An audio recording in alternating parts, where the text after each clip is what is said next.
భద్రాద్రి కొత్తగూడెం జిల్లా పోలీసులు భారీగా గంజాయిని స్వాధీనం చేసుకున్నారు. పాల్వంచ మండల పరిధిలోని జగన్నాథపురంలో వాహనాల తనిఖీలు నిర్వహించిన పోలీసులు కారులో గంజాయిని తరలిస్తున్నట్లు గుర్తించారు. కారును సీజ్ చేసిన పోలీసులు ఇద్దరిని అదుపులోనికి తీసుకున్నారు.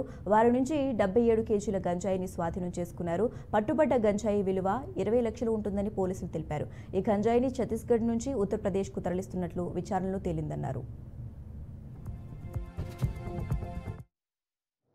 వెహికల్ చెకప్ చేయడం జరిగింది. అందులో భాగంగా ఇద్దరు వ్యక్తులు ఒక కారులో గంజాయి ట్రాన్స్పోర్ట్ చేస్తుండగా ఈరోజు పట్టుకున్నాం.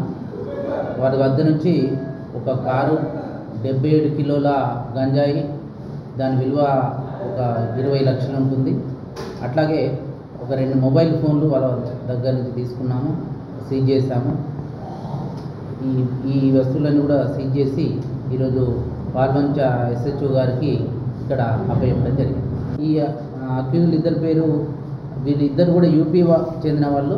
వాళ్ళిద్దరి పేరు నర్దేవ్ సింగ్ అండ్ అతుల్ పాల్. వీళ్ళిద్దరు కూడా ఉత్తరప్రదేశ్ రాష్ట్రానికి చెందిన వాళ్ళు. వీళ్ళు ఛత్తీస్గఢ్ రాష్ట్రంలోని కుంటా నుండి ఉత్తరప్రదేశ్కు ఇట్లాంటి గంజాను మేము సప్లై చేస్తున్నట్టుగా వాళ్ళు చెప్పారు. వాళ్ళు పెయింటర్గా వర్క్ చేస్తున్నారు యాక్చువల్గా అయితే, కానీ జలసాల కోసం డబ్బు సరిపోక ఇట్లాంటి గంజాయి వ్యాపారంలోకి, ట్రాన్స్పోర్టేషన్లోకి దిగారని చెప్పి వాళ్ళు చెప్పారు. వాళ్ళ నిందితుల్ని అరెస్ట్ చేసి మేము రిమాండ్ కోసం